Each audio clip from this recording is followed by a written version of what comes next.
I'm Gianna. And I'm Emily. And this is Book Up Babes. Woo!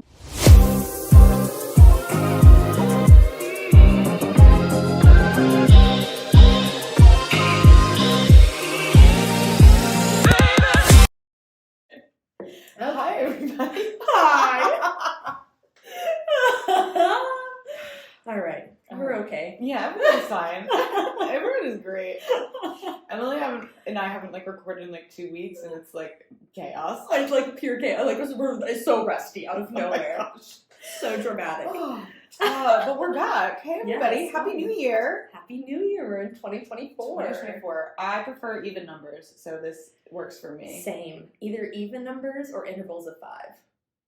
Yes. I'm very weird about that. I really don't like odd numbers. Have I ever? I don't think I've ever asked you this question before, and I love asking people this question. Do you think of days of the week as even and odd numbers?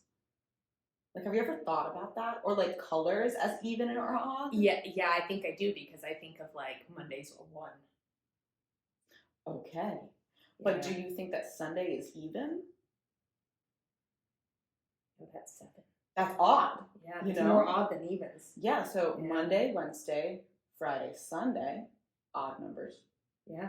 Tuesday, Thursday, Saturday are even numbers. And I like Tuesday, Thursday, Saturdays. Those are great days. I've never thought about I do actually think of them. Yeah. Yeah. And I don't know. I love asking people that question because sometimes people don't realize that they've actually thought about it that way until I ask them. Yeah. But yeah, I'm a big even number girl. Oh, me too.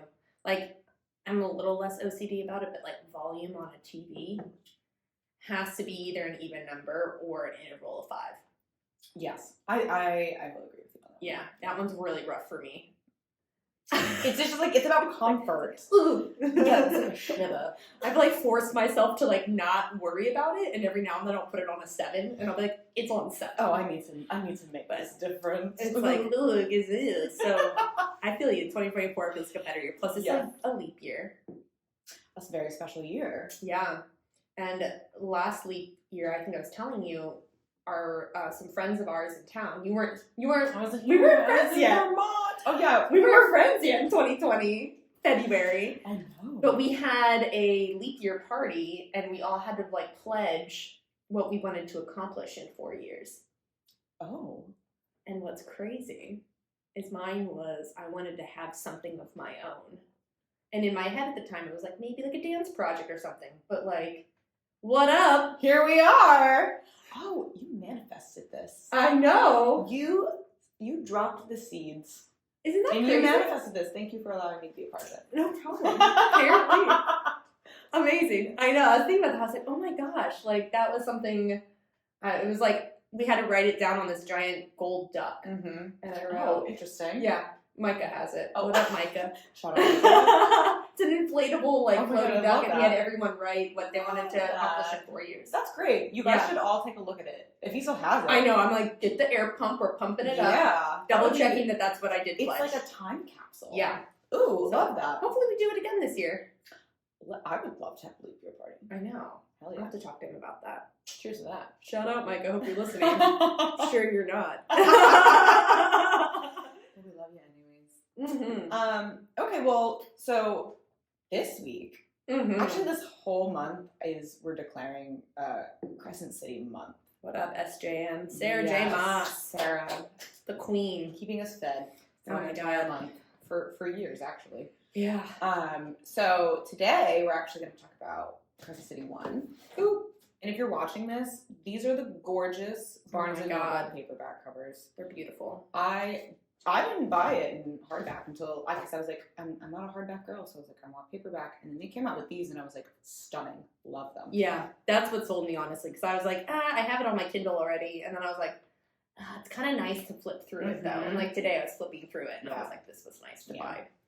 I've been rereading on my Kindle because it's just easier for me to highlight that way. But I like to read when I'm walking on the treadmill and stuff like that. But this is gonna be fun because this was a reread for me, and this was Emily's first time. Yeah. But this reread, I just I felt like I was actually reading it again for the first time. So much changed for me in this reread, and I also was wait, I don't remember that happening. Oh, yeah. So, like, a lot of it, because I was just, like, It's in a dense. different headspace, too. Just I was coming off of Throne of Glass, which is my favorite Sarah J. Maas series. It's my second favorite series of all time. Like, literally loved it. And then I jumped into Crescent City, which is one in urban fantasy, which we know is not my jam. And it was just so wildly different that I think I, like, didn't feel for it as much as I did with ACOTAR and Throne of Glass, that I just think I didn't, like, take in as much of the information as I could have. Yeah. Because I was just, like, coming at it in a way that I was like, I don't love this, but I'm going to read it. And so this time around, I was like, I love this book. Well, and when we talked about it, when I was about to read it, you're like, yeah, that's good. Like, I remember you giving off the vibe of that wasn't your favorite. Yeah. So when you were like, my reread is changing my view on that, I was like, oh, good. So I really liked it. Really? I know you loved it. Yeah. Which made me so happy. This is, like, your favorite. Oh, I loved this book. I mean, it didn't, like, for me, ACOTAR is, like, more of a solid, full done story. So this is still early on. So obviously, like, in my, like, end of year recap, that ended up a little higher on the list. But I love Bryce. You do love Bryce. I'm a Bryce girl. Plus, I mean, she's a dancer, so that's easy for me to connect with. And as I saw somebody say online, and I've been so struggling with this, that her friend is a fawn. Oh, yeah. And somehow she dances on point. And I'm just so angry about this. No! Some random girl on Goodreads also put that, and several people commented, like, thank you for pointing that out. And I was like, thank you. I think we just have to grapple with the fact that everything in this is not real, you know? No. You're just like, I don't like it. It doesn't work for me. I can't understand it. She could have been any other species, not a hooved species. I did not get behind it. How does she even put the point shoes on? Like, how is she a like principal level ballerina with hooves? Crescent City is a place where anyone can be anything. I just really am ready, if this ever gets made into anything adaptation-wise. I'm ready to cringe. And you are ready to look at it on screen and be like, this is just wrong. It's wrong. Sarah, girl, you did use the right terms. Like, good for you. You did your research. I was like, I don't know if you dance in your background, but when she would say steps, I was like, those are real steps. You never know. She didn't call it toes. She called it point. I was like, thank God she used, but like, that was my one thing. That was But we don't love it when like our like your career is like in something you're reading and you're just like, time for me to take a microscope to what you're saying and see if this is even accurate. And it was accurate, but you're like, this is not physically possible. No, sure. I want to know what brand of point shoe she gets her hooks in. We're gonna write to Sarah. I know, right? I'm like, Sarah, as a ballerina, I must know. But I will say, a lot of people put ballet in books and just do it completely wrong. So I do appreciate that she didn't do it completely wrong. I did appreciate that. There were a few things, but that's really nitpicky because you wouldn't know unless you're a professional dancer. Exactly. So I'm not going to hold that over your head.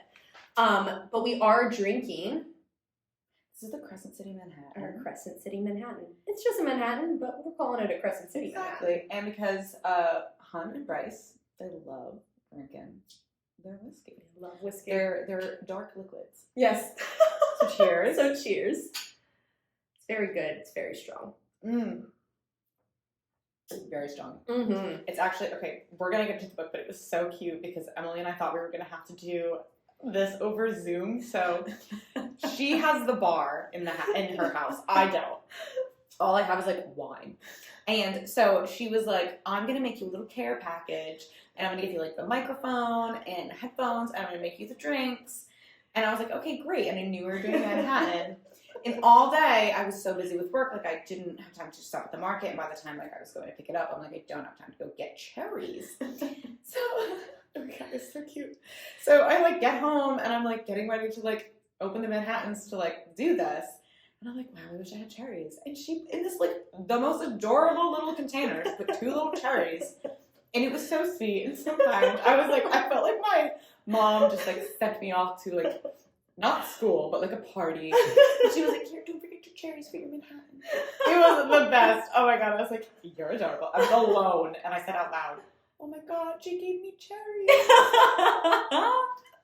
So thank you for that. I mean, you can't go without the garnish. I just felt so thought of. So no, I don't get the garnish.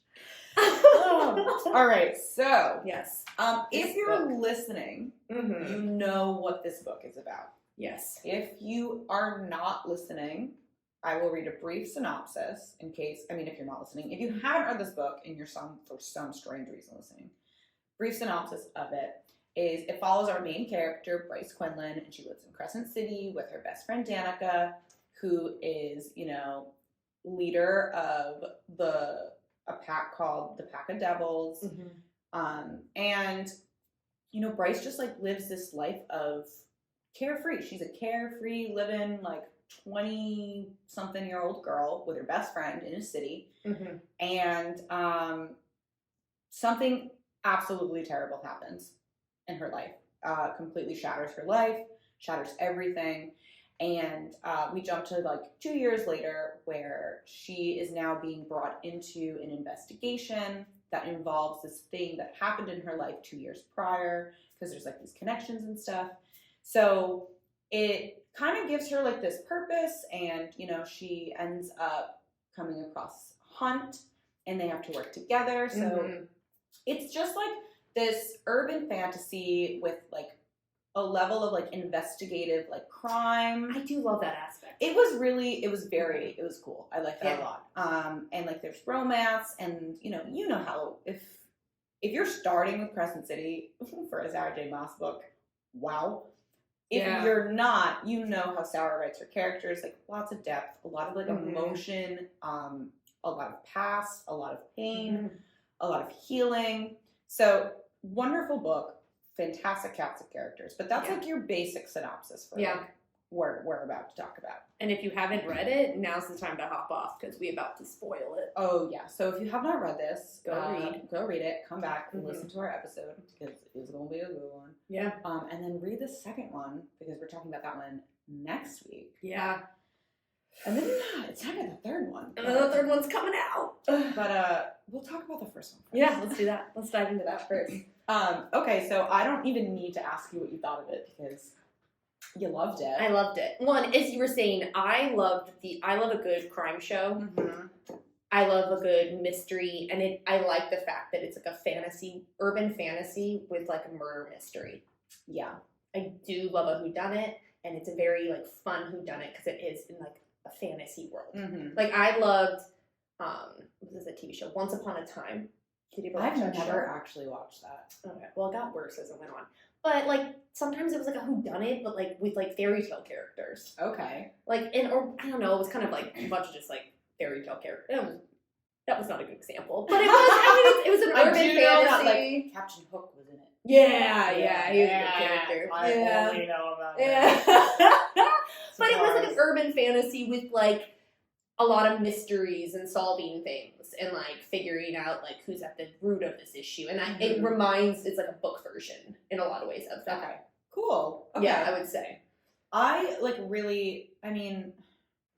It follows the same formula that Sarah has for all of her other books, which is essentially like a corrupt government aspect of things. And it's like, we need to take it down. But there's never been like, because this is the first urban fantasy that she's ever written, like it being set in a city, the investigative aspect of it, it was like so different for her. And so like, I mean, honestly, second time around for me, I got to appreciate it more because I just appreciated the book more as a whole. But I loved it. Yeah. Oh, so good. So good. I mean, jumping right in, did you have any idea what was going to happen in like that first like 2 chapters? Oh, like leading up to Danica and the Pack's death? Like just the death. No, that surprised the living shit out of me. Yeah. Like I honestly was like, oh, this is really hard to get through because it's like, I don't know, I think it's like 60 pages before they die. And it's a very dense, directionless 60 pages. Yes. So, and that was hard for me. I was like, And then she comes home from the club, and, like, you think Connor is going to be the love interest, and boom, they're all dead. And I was like, oh, I'm in. And then she chases the demon out and, like, fights it and saves Micah. There is, like, no part in this book where Bryce is not the most badass bitch to be in existence. Cool. Like, that scene where she was running after that demon. Well, she's high and drunk, too, barefoot. Like, high on drugs, drunk, barefoot, and she's just, like, pure rage and adrenaline after this. Oh my God, I could like, see it so clearly in my head, and I was just like, you are unreal. That was where I really, really, really, really liked her, is that, like, she never was, like, weak or, like, incapable. Like, that was never, like, her storyline. She surprised people because she, like, put a good front on. Yeah, I think that Sarah does a good job at writing, you know, her female main characters as strong. I mean, you know, spoiler factor. Feyre she had, like, this moment where she felt weak, but she was strong enough to leave Tamlin. Yeah. Strong enough to realize that she couldn't live that way anymore, and then literally picked herself up. Yeah. And became who she was meant to be. Like, there's literally no character, female character that she writes that is not strong. No, it's true. And Bryce is just, like, this absolute powerhouse. Mm-hmm. And I don't know why. I didn't like her at first. And she's still my least, not of, like, the main characters. She's your least favorite. Story. She's still my least favorite, but that is just because, like, Aelin, I have literally a tattoo for her. Yeah. That's my girl. Yeah, you love her. I love her. And Feyre, I felt a very deep and personal connection to when it came to, like, her situation. Mm. So, like, her on her journey, I just felt extremely connected to her and her strength and what she was going through. Yeah. And I think, like, those two things, it's, like, why Bryce lands third, but, like, not in a way where I'm like, I hate saying my least favorite because I still love her so much. Like, she's such a fantastic character. Yeah. See, she's my number one, but I haven't read Throne of Glass yet, so I can't fully, like, as of now, I prefer her to Feyre.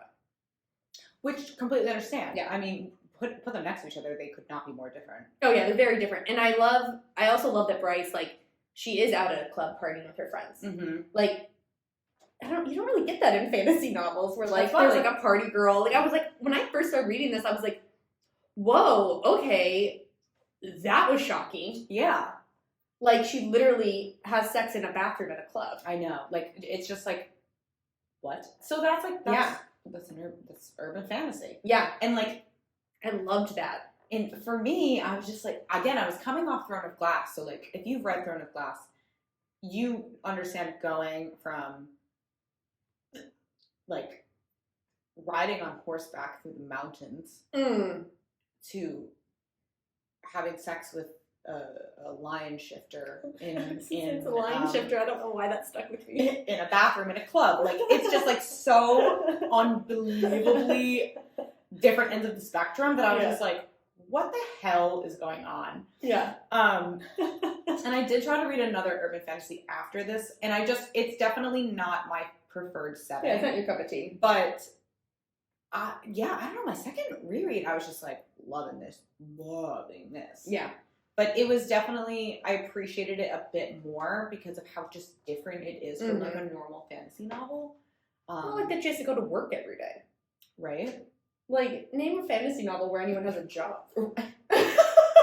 Their job is to save the kingdom and to marry the prince. I was like, oh, like, she's like, I have to get to work. And she's like, making excuses to her boss of why she's coming in late. Yeah, like, she's like, I actually have to leave early. I have an appointment. And I'm just like, she's celebrities just like us. Oh my God. I was like, I love that. I love that combined with the fact that then, you know, there are werewolves and all these and angels and, like, this crazy, it's literally New York City. It's a melting pot. Yeah. Of instead of like, you know, people from different backgrounds and races, it's just different species that are like, we're gonna exist here together. Yeah. Which even still, it's like they're together, but they're not. No, they're all like in separate tribes. In their separate houses, you know, House of Many Waters, House of Flame and Shadow, House of Earth and Blood, House of Sky and Breath, like all you're crushing it. I could not name all those like that. That was really impressive. Yeah.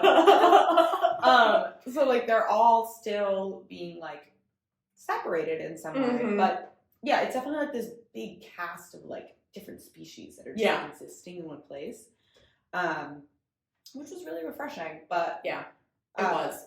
Circling back, like when it came to the death of the pack. Oh my God. I knew obviously something terrible happened, but I was like, whoa. Yeah. Especially because of the way that they like made, like the way that she made Danica this like, again, no other word other than powerhouse of like a person. Yes. Like takes charge. People are afraid of her. Like she's always the one who comes out on top. And then like next thing we know, she's in Sarah's favorite freaking term, in bloody ribbons on the floor. That's like her favorite. That and Velvet Steel are her favorite phrases. Love you, I love you, babe.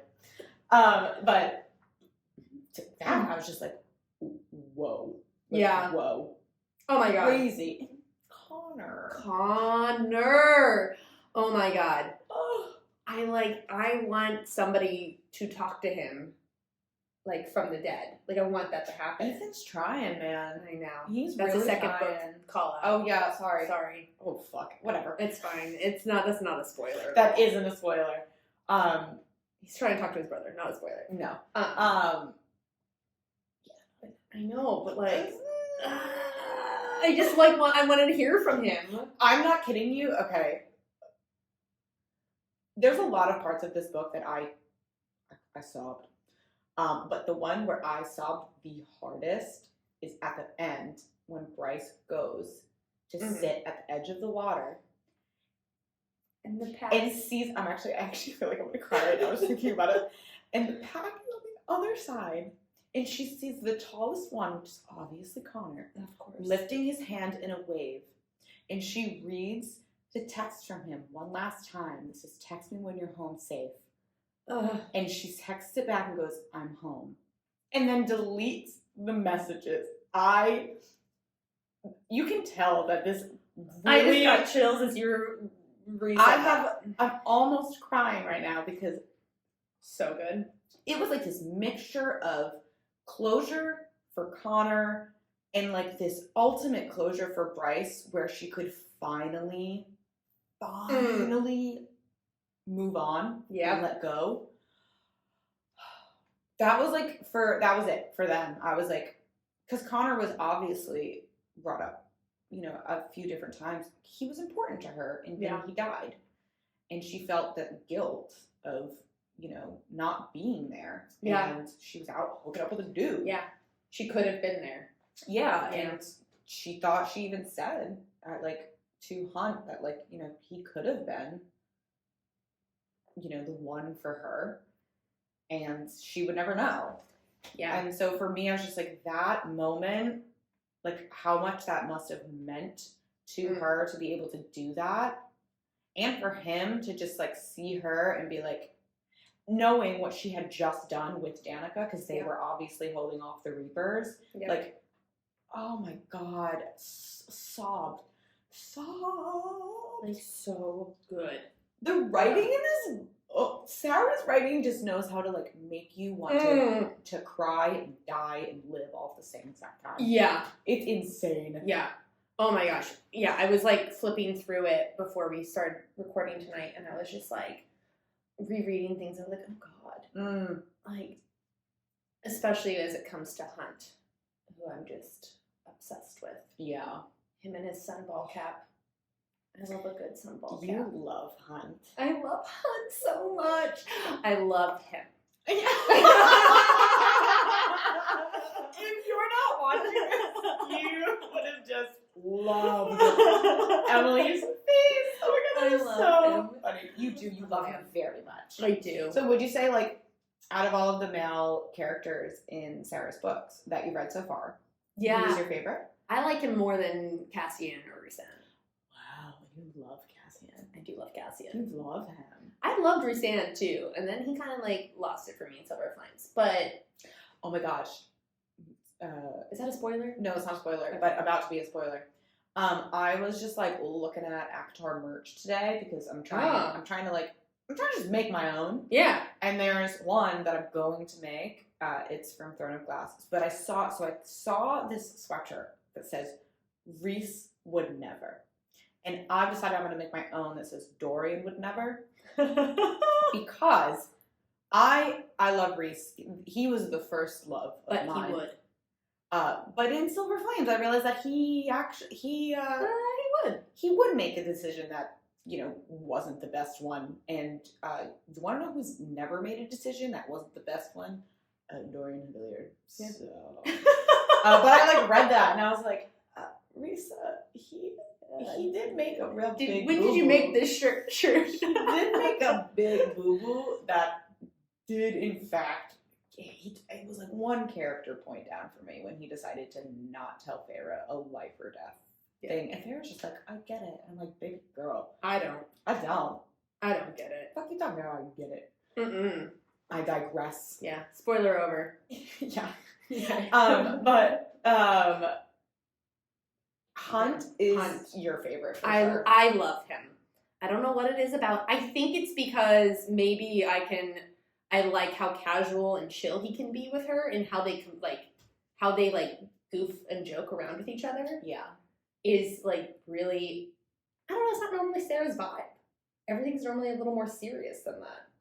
I guess Cassian's very funny. Like, I mean, Rhysand's the banter. Like guess, him with Feyre, like when she is reciprocating, but like when like no, I think I will disagree with you here. No, you're right.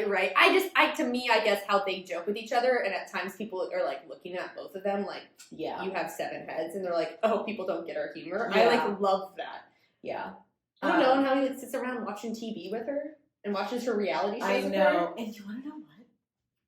These are the reasons why I was like, I'm vibing with you, and I vibe with him. Yeah, and I did this reread and love Hunt. Mm-hmm. First time around, I'm just like, you are not my guy, and he's still not your favorite, not my favorite, but I like him way more than I did my first time around.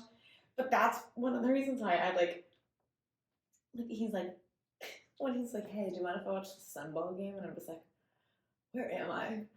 I guess I've just been around so many bros that he feels very comfortable to me. But it's just maybe all my years of bartending in bro bars, I'm just like, oh, I get him. It's just another aspect for me, though. I'm like, urban fantasy is not it for me. It just isn't. It's just like, he's like, yeah, I want to watch Sunball. And I'm like, because she even looks at him and she's like, you're the Umbra Mortis, and you're asking me. I think that's what I love about him so much. Yeah, because he's just like, I'm actually just a normal person, besides like being an angel. Yeah. He's like, what did you think I was like? And she was like, I thought you just like, you know, killed your enemies and were brooding all the time. And he's just like, I do like to have like a different life than that. Yeah. I'm allowed that. I would like to be normal. Yeah, he's like, I've been alive for 2,000 years, so I think I'm allowed to like change with the times. I love it. Oh man, I love him so much. Yeah. Yeah. I do really like Hunt. And I like how much of the storyline we got in this book. Mm-hmm. Because he's been through a lot. Yeah. That's like the thing. His story is so freaking sad. I mean, like, oh my god, it's so sad. Like the fact that he followed the love of his life into a rebellion that he wasn't really like 100% on. He just cared about her. Yeah.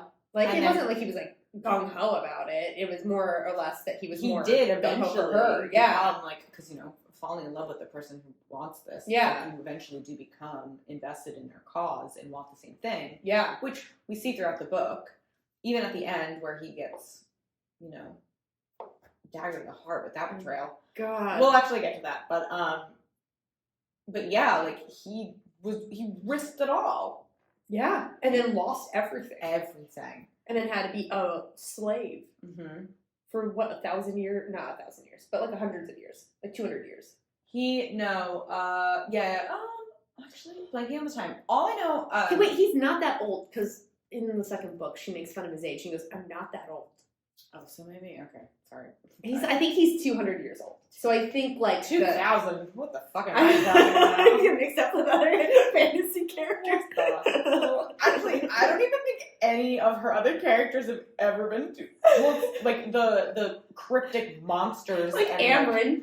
Yeah. Oh my god. Sorry, guys. I was like, I think he's 200 because he gets mad at her one time. And about that. 200 years old. So he actually hasn't been a slave for. No, I think it was like 100 years or something. Which is like Micah, longer than either one of our lifetimes, so I can't imagine. True that. But Micah Fuck Micah. says that not our friend Micah that we brought up earlier. No, two different people. Two different Micah. This is story Micah now. We love Newport Micah. Yeah. But it was like heartbreaking when I read the part where he was like, yeah, you have to, you're my slave, and you have to make up for every single life that you took on that day on the battlefield. And every life that everybody else also took on that battlefield. And then to hear that he only made it to like 82 of like 2,000, I was like, yo. And then like the scene, I don't know how far into the book, it's pretty far into the book because they're comfortable with each other, where like he comes home from it, and she like washes him in the shower, and he's just like numb. I don't know. I just like, there's something about their relationship that I'm really like, I jive with. I think that their relationship okay. So I think the reason why you like it so much. Okay, I'm ready. Okay. You like the idea of fated mates, but you really appreciate like when people choose each other. Yeah, they choose each other, and I really like And at like every part of this book, it was like obviously they started like this whole thing, like really not wanting to be around each other. Yeah. And then slowly they just got to know the other person more, and it was like this thing where they genuinely chose each other. Yeah.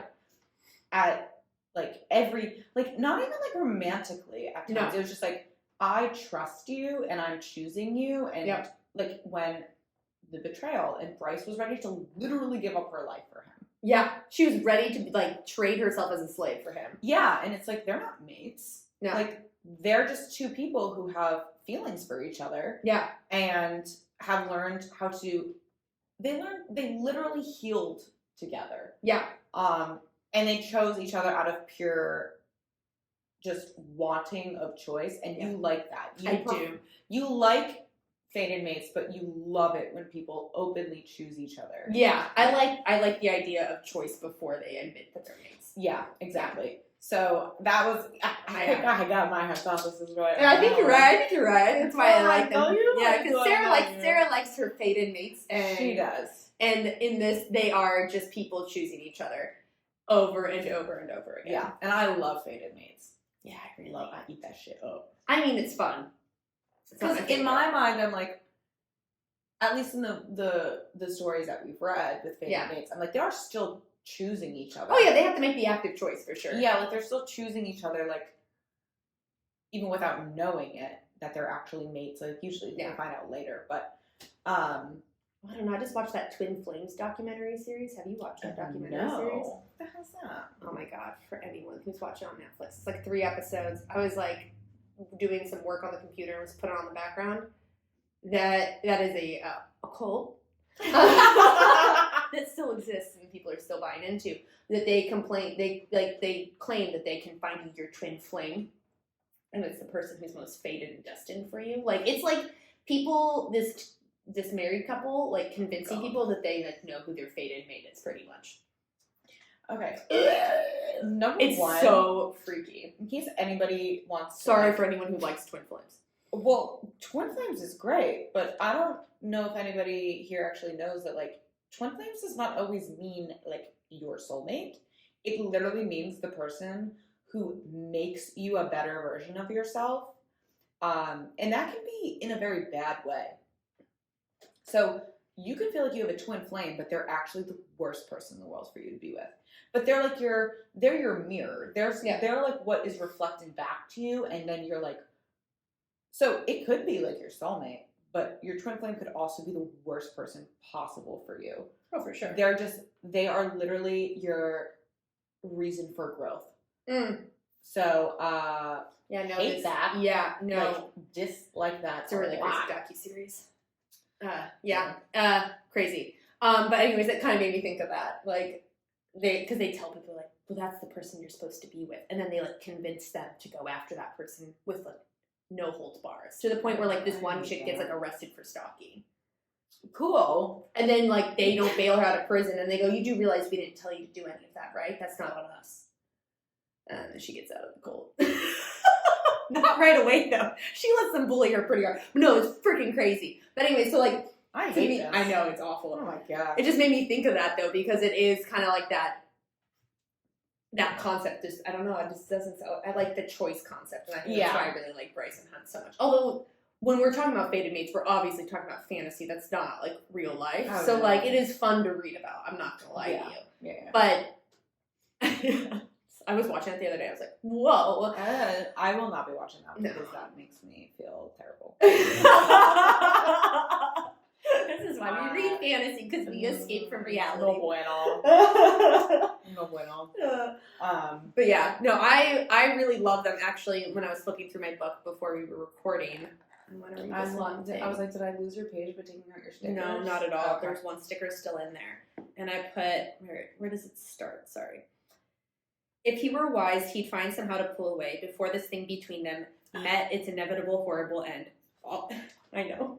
As all things in the Republic met an horrible end. And yet Hunt couldn't bring himself to remove his arm, to avoid the instinct to breathe in her scent, and to listen to her soft breathing. He didn't regret it, what he'd done, not one bit.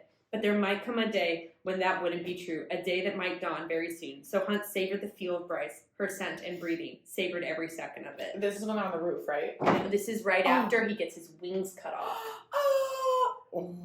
Because those freaking Amelie sends her the croissant that says trash on it. Oh, I was like, the what? The croissant. The croissant, yeah. And so then he goes after the... See, that's what I mean. Like, that's why I just, like, we slowly just see these two people literally be willing to do anything. I know. Hunt knew that he was going to get punishment for that. Did he know what? No, but he knew that he was going to get in trouble for that. And either way, he was just like, I don't care. You're not fucking with my girl. No. And it wasn't even his girl. They hadn't done anything romantic yet. No. And nothing. But, like, even the moment when they were on the roof and they were just embraced, and he literally was just like, they're just holding each other, and he's just sniffing her. And I'm just like... Didn't she call him out on it? No, she's just like, we should go inside. And that's either right, of them, right. like, make a move to go inside, and I'm just like, I'm so obsessed with you guys. I know, they're amazing. I just love this one.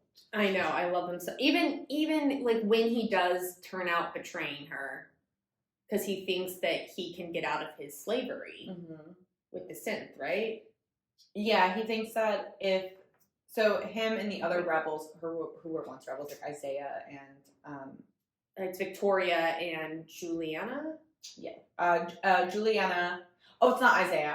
Isaiah's not. Isaiah's like, what the fuck are you guys doing? Yeah, he's like, you're dumb. But yeah, so they think that after another fantastic moment when they went to the Medwitch and Hunt holds Bryce's hand the whole time, and that's the first time they kiss, and he's literally like, I'm here for you, and that's where they learn like about the synth. Yeah, because she has her leg. She's the coolest, the most insane, coolest person in the world. The whole leg story. I'm just like, you're crazy. But like in the best way. And like, how sad that she kept that in there so she could remind herself of the guilt that she could feel. Like, I know. I was like, girl. This book is just so, oh my god, like the depth of these characters. Again, Sarah just writes these incredible characters with these this unimaginable depth to all of them. Mm-hmm. And oh my god, like so good. So good. But like, yes, so basically Hunt and the other rebels were like, oh, if we take synth, we can overpower the people who are holding us. Yeah. But then he found out that, like, you know, it actually makes you go insane. Yeah. And, like, rips you apart. Yeah. So he tried to stop it, and that's where Bryce ended up finding him.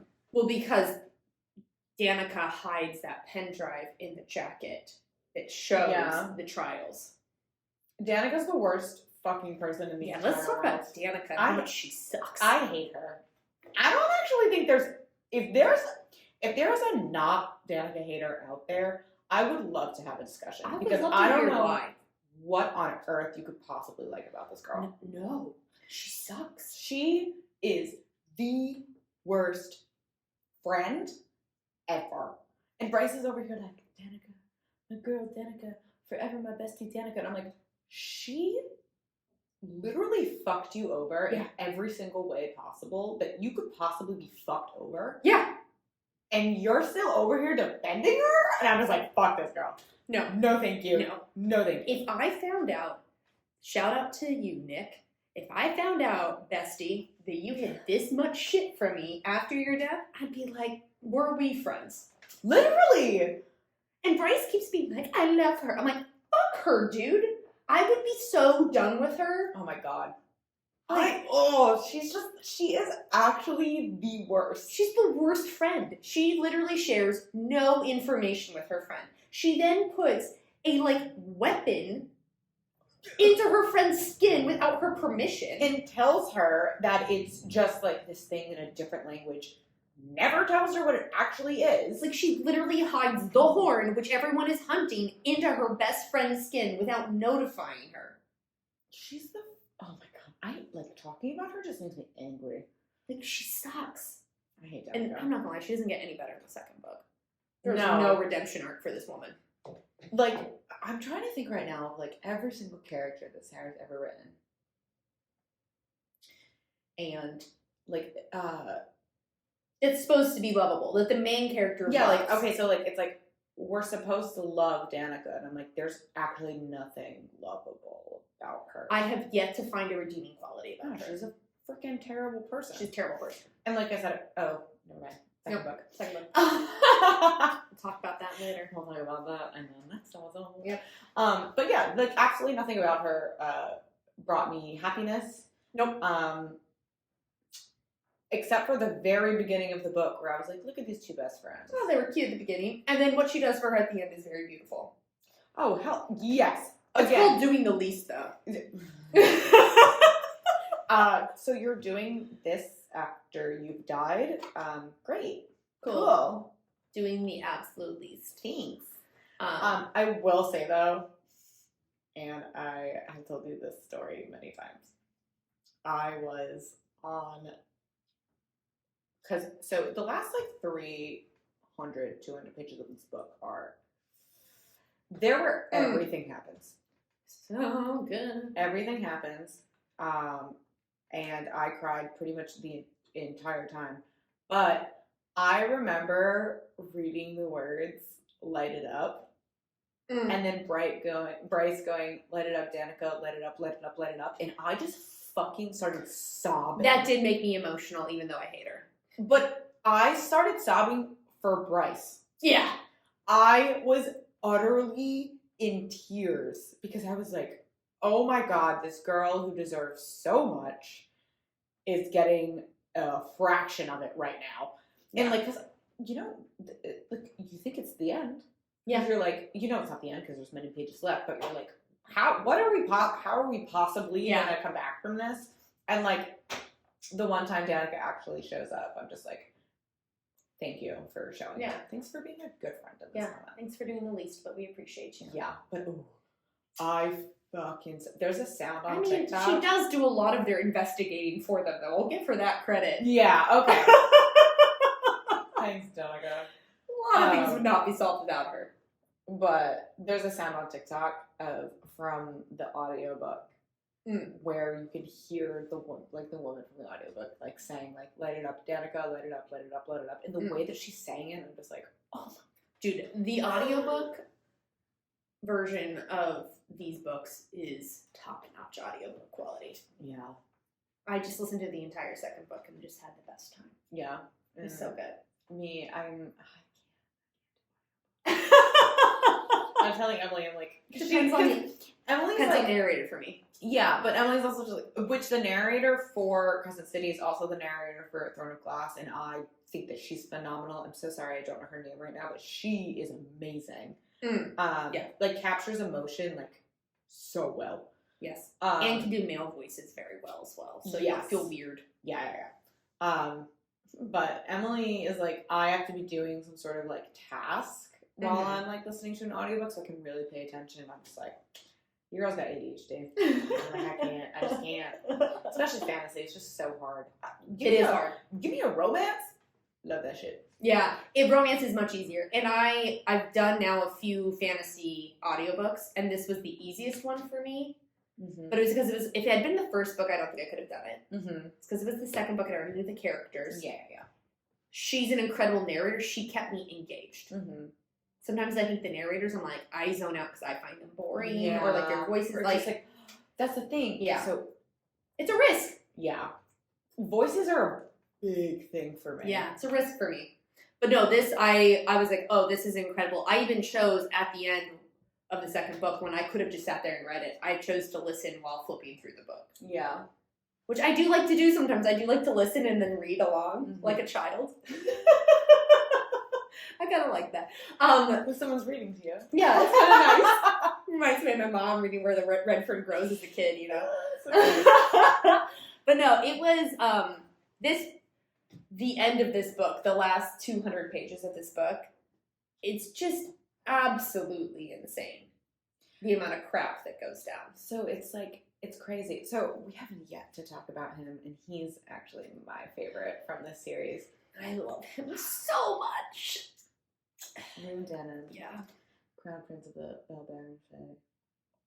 He's the best. That's my baby. I just simultaneously, it's very strange because I want to kiss him while also putting him in my pocket to protect him forever. Because I love him just so much. I love how much he just loves his sister. That's the thing. Like, I love that relationship. He is, oh my God, he's just so precious. He is. And at the end, you get this big reveal.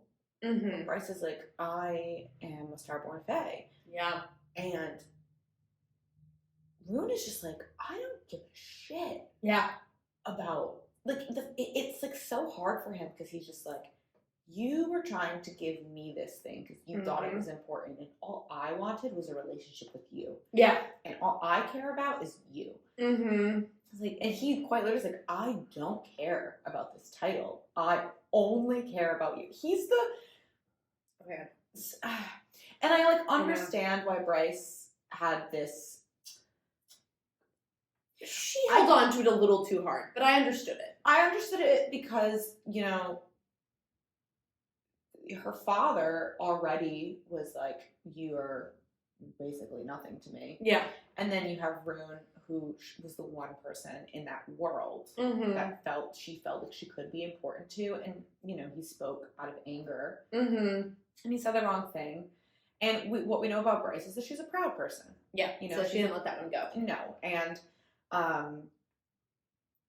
it didn't matter. Like, Rune continued to show up, and oh my God, he literally, at any time that he could, he was like, you may not want me here, but I'm here for you, because all I want is to be your brother. Yeah. And you may not want anything to do with me, but I want every single thing to do with you. I just love him so much. I love him so much. My poor baby Angel.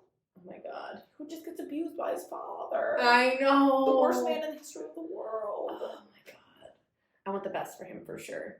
No, I absolutely adore him.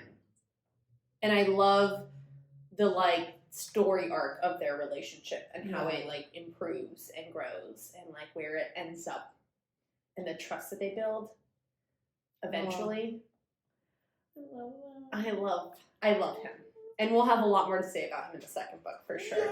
Yes. Yeah. Baby. But, like, the end of this book just, like, gave us so much. Yeah. So, like, okay. Oh, and Therian. Love Therian. We love Therian. Yeah. He is the flirt master, the king. What up, legs? Right? Sorry, I just thought we should mention him because I do love him. He's great. He is definitely more of a character in the second book. Yes. But we do get introduced to him in the first book, and he's amazing. He's amazing. Love him. Love Therian. Okay, so the end of the book. Let's talk about the end. Okay. Well, because have you ever just like sat there and daydreamed that you were like this very cool person and like everybody in the world somehow was like watching you be this very cool person? 1000%. Okay. Yes. So the fact that like Bryce actually had that happening at the end of this book where every single person was watching her be quite literally the most badass person in the history of people, I was like, this is the moment that every person thinks about in their head. And you're getting it right now. It's literally one of the coolest things I've ever read in any book. Amazing. Like, I think this is why this book has, like, for me, like, been so high up and, like, why I loved it so much is because to me that chunk of chapters where you're going between, like, 5 different people's perspectives and everyone, it's all, like, them either watching her on the screen on a monitor or her living it. Yeah. Oh. And, like, how it bounces between, and, like, Hunt can't talk because he's a slave now. I know. And so him and Rune are talking in their heads to each other, and like she's out there like fucking killing it.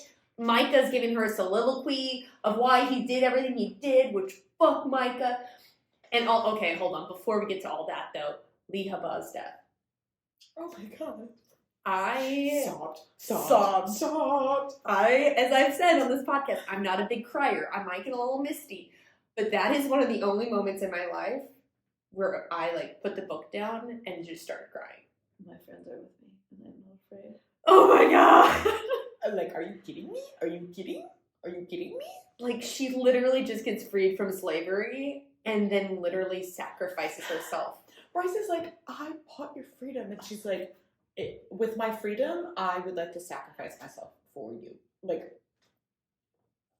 I can't even think about it for too long. I'm gonna start crying. I literally, that was one of the most heart-wrenching things I've ever read in a book. Like, I put it down, I looked at Greg, and he goes, what the hell's wrong with you? I go, I have to explain to you what I just read. He goes, I go, you, like, this person just got released from slavery and then made the choice to sacrifice themselves to save the main character out of love with their freedom.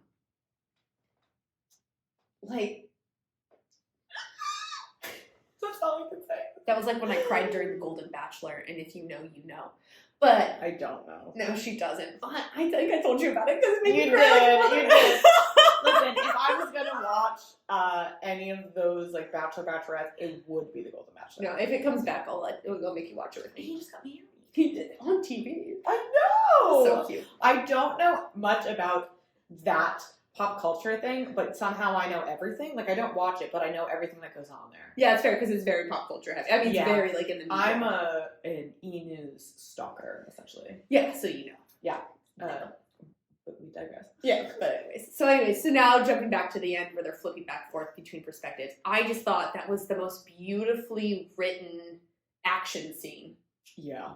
And the most, like, efficient way to show you, well, exactly what's happening. It was quite literally poetic.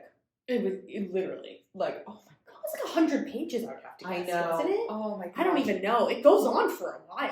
It does, but every single second was fantastic. Amazing. Like, not even just what was going on with Bryce, like, even what was going on in that room with the council, like the summit or the whatever. Asteri. And not even the summit, yes. Us finding out that did you know, because this is a reread for me, did you know that she was his daughter? She says that at the beginning, right? No. Oh, no, I felt like I knew that the whole time.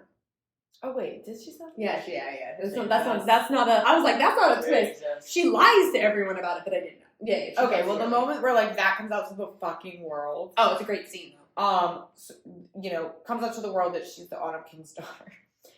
And she's a Starborn. I did not call the Starborn one, though. No, that one not at shocked all. me. You know, the moment where Ember, her mother, is calling in, or like he's calling her, and they're having like that argument. Oh my god, yeah. Oh my god. When Hunt no longer has the tattoo on his brow, and he just straight up murks Sandriel. Yeah. Who, terrible human being. Deserved it. Like that moment, like there was so much going on. Also, like behind the scenes, you know, them watching her make the drop where she's falling farther, and she almost reaches like the Autumn King where he fell. Like, oh my god, there was so on every end of the spectrum. There was so much going on.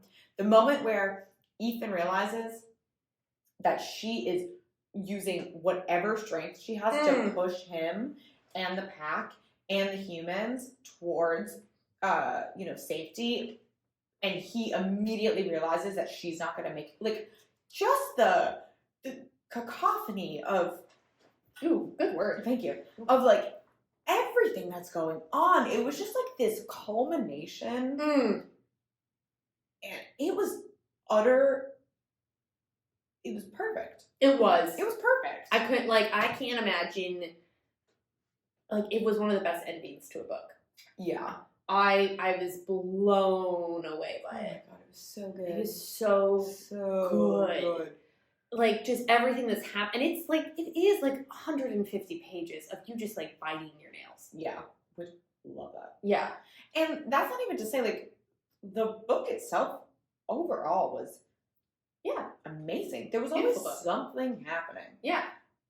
So it's not like we had to wait until the end of the book for things to happen, but, like, the amount of things that happen at the end of the book is just exponential compared to the rest of it. So, did you see Micah coming? Because I did not. No, I did not call the Micah thing. That was, when I did my first read of this, I was like, what? You know what? I knew that he wasn't a good person, but yeah, I was didn't know like, he was that bad. What? No. I like, doesn't she say at some point, like, she saves his life the night that Danica will get murdered by him. I know. And she's like, I saved your ass. Like, I'm just like, oh, that's it. Yeah. And then the way she kills him. Oh my god, I was literally just wanted to talk to you about, like, the way that she kills him is so, it's so cool. Especially because it's like, they're watching her, you know, load this gun. Oh my god. That is, and like, you know, Hunt's over here being like, well, yeah, her real dad is like the greatest. She's been taught by a professional sniper pretty much. Yeah. And then he just, the moment he just comes up and she whips around and frickin' boom. Oh my god. Every time this girl has a gun, she just proves how cool she is. Oh my because god. She was literally, like, her dad was like like an eagle's eye sniper or like something. A mercenary. Like, or a mercenary, like, when he was in the war, like, as a human. And oh my god, so, like, her dad is like this, he trained her. Yeah. So she's like, has this, like, she is this voluptuous, like, I always picture her as like Jessica Rabbit. Yeah.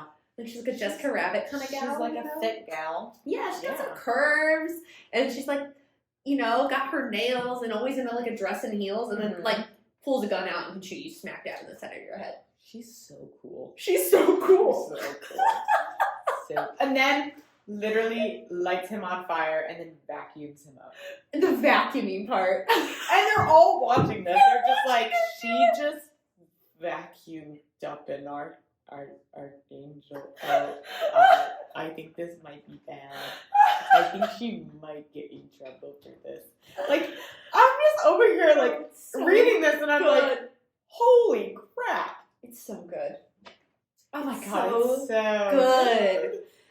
Oh my god. And then Hunt, like, saves her and sacrifices himself. Yeah, and her first light from her drop is what saves him. Yeah. It's just like so beautiful. This beautiful, their relationship truly is just undeniably beautiful. The way in which they become in a relationship. Yeah. The way that they heal together. You know, they heal together. They discover things about themselves together. They discover things about each other. Yeah. Together. It's just like, they had like a wonderful, wonderful relationship, especially because Bryce had nobody. Yeah. You know, they talk about that moment on the roof where she actually thought about, like, you know, killing herself, ending her life. Yeah. And if Juniper hadn't showed up, you know, who would have known what happened? Yeah. And something that I don't think comes up enough is, you know, Fury. Yeah. Just straight up ignores her for a year. And then, for like, 2 years. You know, you reach into the book and you think, oh, maybe there'll be some sort of explanation here, but there's, like, no good reason. No, I really actually, let's be real, I don't like Fury and Juniper as friends. I don't think they're good friends. I think Juniper's an okay friend. I actually don't think that either of them are great friends either. I don't think they're great friends, though. I think the people that she's now building friendships with in the first book are people who are better friends to her. Like, Rune's a better friend to her. Honestly, and we see a lot of this better friendship in the second book. Yeah, there's a lot more friendship building in the second books. But it's like these people that she made her family, Danica, Fury, and Juniper, none, like, for all three of them, she was never their number one priority. No. They all had their other shit, and she was always just somebody that they were friends with. Yeah. And but for her, they were all her number one priority. And so I don't know, like, I've been through that with friends before, and so, like, I really feel that, yeah, you know, like, and I'm sure I've been that for somebody too. Like, I don't think you can always be 100% for every person or whatever, but, like, that dynamic that you can have with a friend is very real. But for her to have that with all three of her friends, yeah. I will say though that, like, Danica and her were definitely the closest. They were definitely, like... But then Danica proves time and time again that, like, Bryce was not her priority in a lot of ways. No, I think Danica's priority was Danica. Yeah. But, like, when it comes, like... I also don't think Danica expected to die. No, definitely not. So I think everything she was doing, I don't think she expected it all to be, like, this giant unsolved mystery. Yeah, and I definitely think that... She probably, like, was going to tell Bryce eventually. Probably, but... I'll give her that benefit. Like, I do actually think that Danica and Bryce really were, like, actual friends. And not to say that Juniper and Bryce aren't, or Fury and Bryce aren't, but, like, in the time after Danica passed, it's kind of just, like, where... Juniper was kind of there, but, like, kind of not. And I know that everybody, like... But at the same time, like, everybody did move on with their lives, and, like, Bryce very specifically... Chose not to. Yeah. And then she was like, everybody, you know, forgets and they move on. And it's like, well, you know, no one forgets, but they do have to move on. And you are not allowing yourself to do that because you think that you need to punish yourself. Yeah. But that doesn't change the fact where I'm like, Fury, you're not going to, for like 2 years, not talk to one of your best friends. One of your best friends calls. Like, and that's why, like, at the end, I'm like, are we going to get, like, a good explanation? In my opinion, no. It was an explanation. If I remember correctly, wasn't it something like, I knew too much, or like she, like, I don't remember, she was like, I didn't want to divulge. I don't know. I just remember stupid if being like, I remember being like, that's nah. Yeah, like, I'm like, none of this is a good enough reason to be a not good friend. No, definitely not. Like, you guys just had a mutual friend, one who you guys consider your best friend, die, who Bryce is so obviously deeply connected to. Yeah. And then you're not gonna talk to her for 2 years. Like, wild. 2 years. Wild. It's insane to me. And yeah, so I don't know. I've none of her, like, friends that because she literally will go to the ends of the earth for all three of them. Oh yeah. And in a lot of ways, I'm sure Danica was in some way doing that, but she was doing a lot of selfish shit and, like, putting Bryce at the apex of a lot of it. Yep. In a way that as I said, I don't think she was expecting to die, so she's expecting to have these things solved and figure it out, and, like, maybe loop Bryce in eventually, but even so, I don't like her. In consensus. Yeah. Fuck Danica. Fuck Danica. I ain't about her shit. No. Do we have any quotes we want to say? I already said one. Ooh. I know, right? Let's see here. I don't want to go at the beginning. Well, so it's like, there's, like, some things that are said that I was like, ooh, important. And there were some things that I was like, just love that. So yet another thing. I think we don't really find out in the second book, but when Hunt and Bryce go to the Oracle, and Bryce is like, I'm not going in there. I already been in there. Yeah. And it went real bad. She screamed. Do we have the same thing highlighted? I'm very curious. Do yourself a favor, Orion Athelar, keep well away from Bryce Quinlan. Yep. Whoop. That was one of them. Yeah. Just like, and I'm pretty sure, like, obviously we don't understand that in the second book either, because I'm like, I feel like there's something that means something. Yeah, I'm like, tell me why. Yeah. Tell me why. Ain't nothing. Too. Yeah, that's one of them. Let's see, what was the one that I was just looking at that I was like, oh, that I think might be, the power shall always belong to those who give their lives to the city. And like the moment where they realized like what that actually meant, I was like, yo. I also think that might be important for the whole series. Only time will tell, but I feel like that could be a potential thing. I see you, Quinlan, he silently conveyed to her, and I like all of it. Right back at you, her half smile seemed to say. Woo, that was when it began. What do you... Okay, but like, obviously, like when she's getting the poison out of her, when he's like, I've known who you were this whole time. I never forgot you. When Hunt said that to Bryce. That's a good one. So good. Or, sorry, go. Do yours. Oh my gosh. I just came across a Meheba one. When Meheba remained at the foot of the stairs, then let the world know that my first act of freedom was to help my friends. Dagger. God, dagger. He got one look at her annoyed, dirty face and chuckled. Before he could reconsider, he said, I have fun with you, Quinlan. Despite how terrible this case is, despite all of it, I haven't had fun like this in a while. In ever. Ugh. And that's what I think I love about them a lot, too, is that, like, they just have a lot of fun with each other. Exactly. Yeah. Exactly. I really love that. So, this quote is actually, it's a bit long, but this one is from when Sandra decided that she wanted to be a raging piece of garbage and show another very sweet part of this book.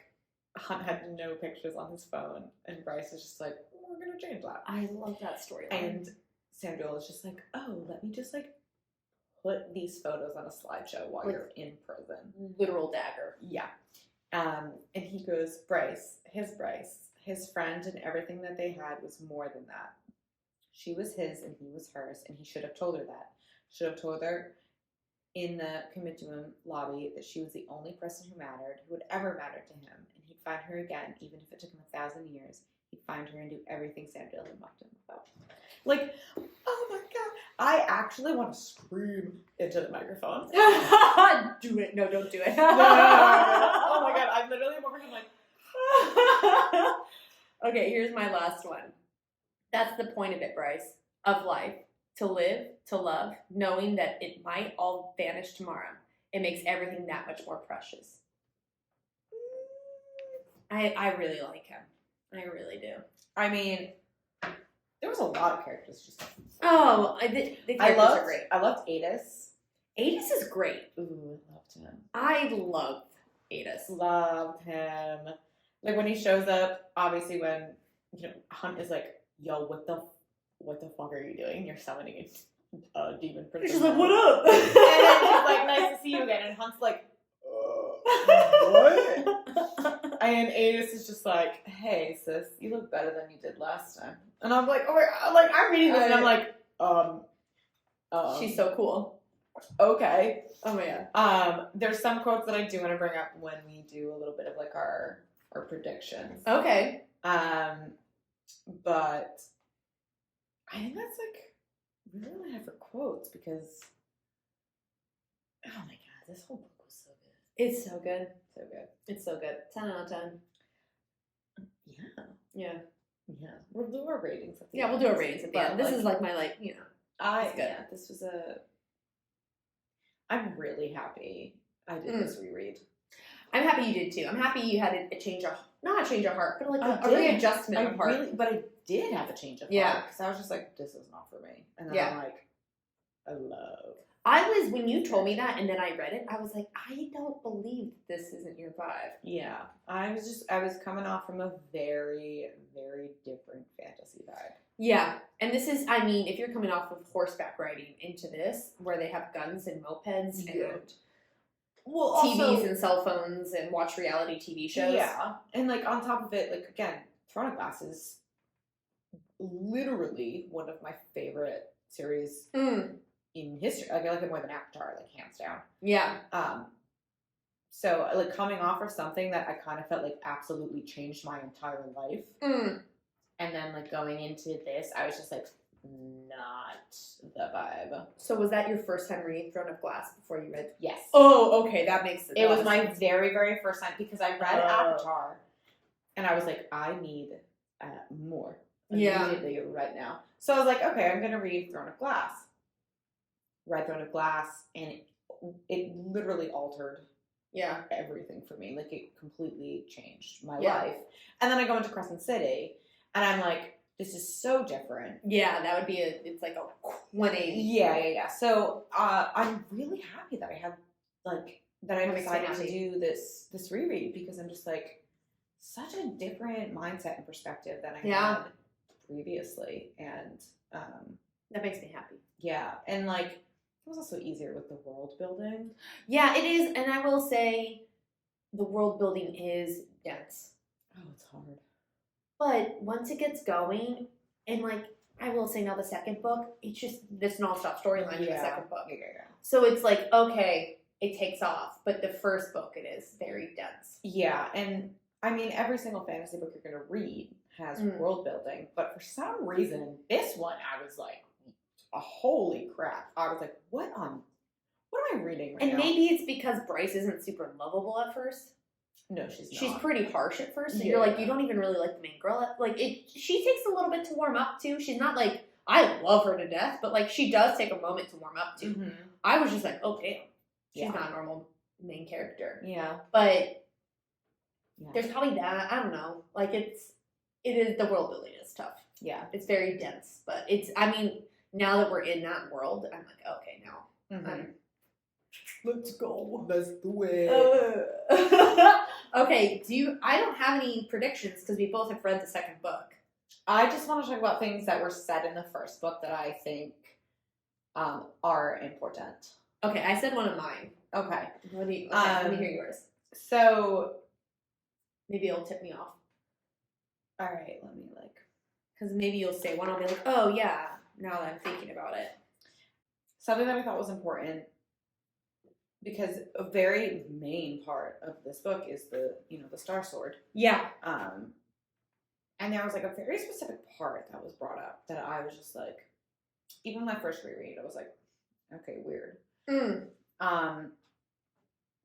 So there's actually a few quotes here. First one is, the sword doesn't work like that. Aside from being picky about who draws it, the sword has no power without the knife. And then, like, Hunt asks about the knife. And I remember reading that and being like, okay. Because this was, like, whenever something in a fantasy book is, like, more of a conversation than, like, just in passing. Like, a moment where, like, someone makes some sort of expression. I'm like, okay, that might be important.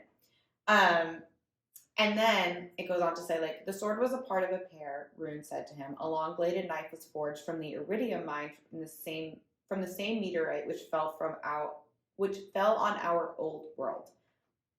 The world the Fae had left to travel through the northern rift and into Midgard. But we lost the knife eons ago, even if the Fae archives have no record of how it might have been lost, but it seems to have been sometime during the First Wars. And then goes on to say, when the knife and sword are united, so shall our people be. And I remember reading that.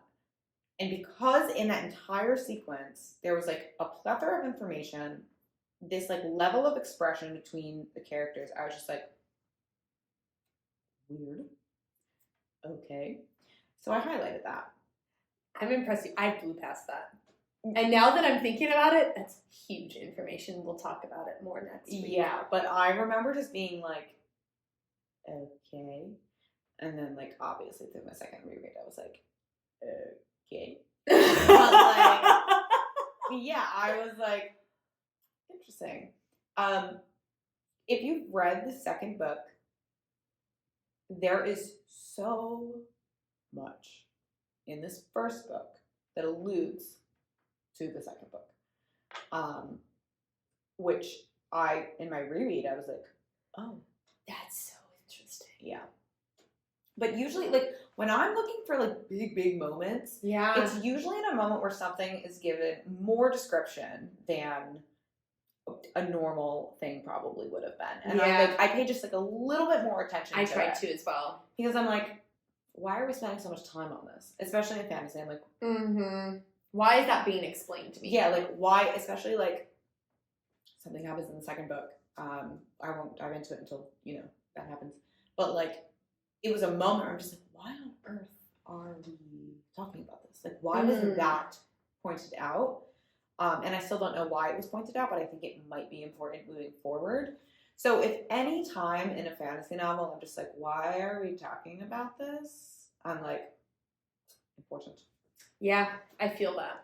Yeah. So I remember reading that and just being like, weird. Okay. Yeah. So yeah. Good call out. Yeah. That's like my biggest one that I was like, because honestly,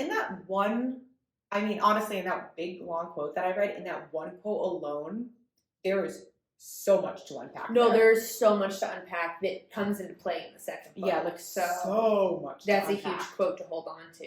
Exactly. So, or just the series in general, to be honest. Exactly. Because we actually don't know where that quote's going to take us. Exactly. So yeah, but that's pretty much. Oh, another one about this is from Adis. Okay. Saying the Northern Rift opens to other places, other realms, yes, but other planets as well. What is hell but a distant planet bound to yours by a ripple in time and space? And then he goes on to say, it is as real a place as Midgard, even though and he's speaking of hell. It is as real a place of Midgard, though most of us would have you believe it wasn't. Your kind, fallen, so he points to Hunt and he goes, your kind, fallen, were made in Midgard by the Asteri, but the Fae, the Shifters, and many others come from their own worlds. The universe is massive. Some believe it has no end, or that our universe might be one in a multitude, as bountiful as the stars in the sky or the sand. That is a lot of foreshadowing. That is insane. Yeah.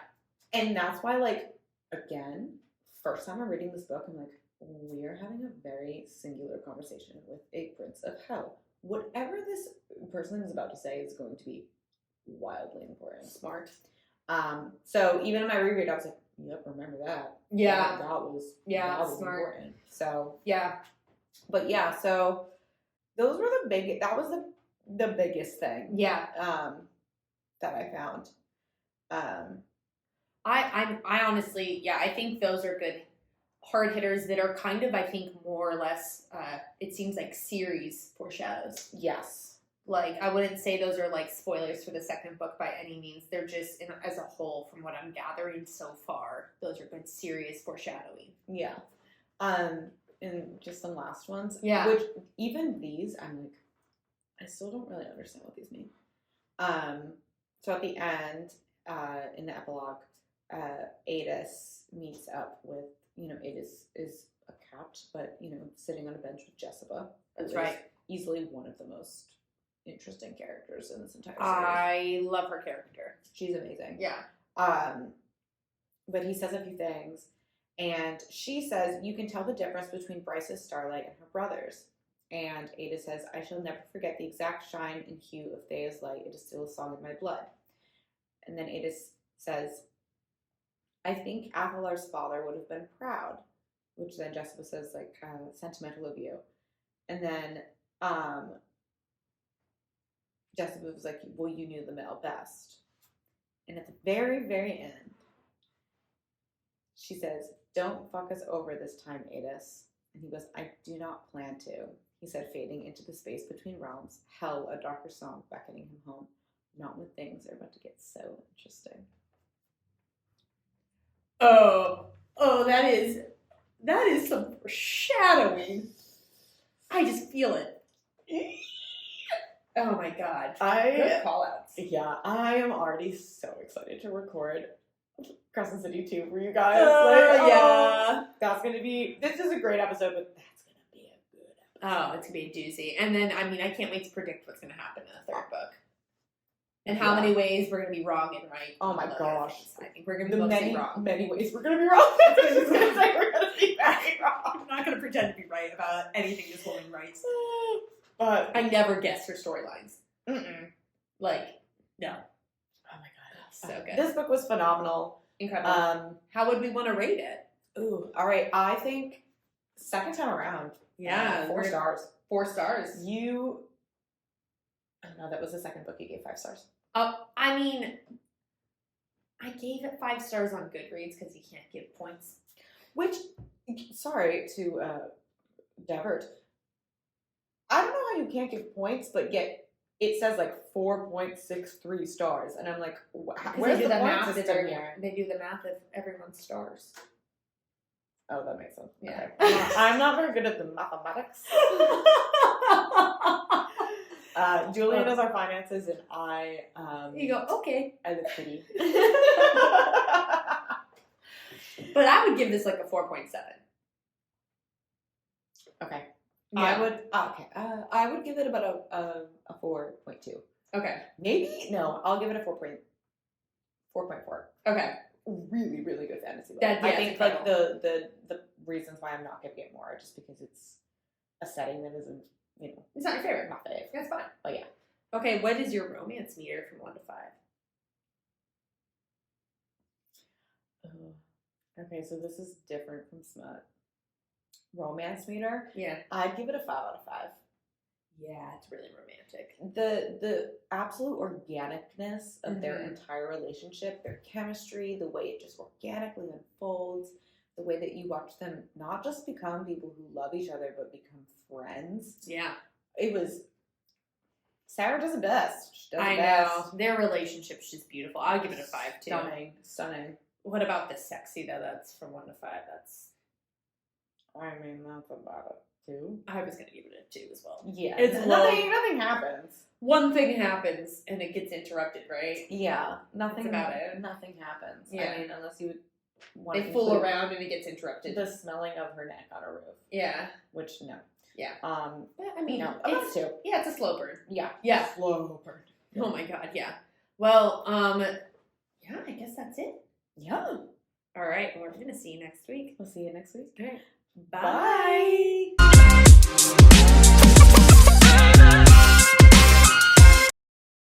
Recording. Sorry.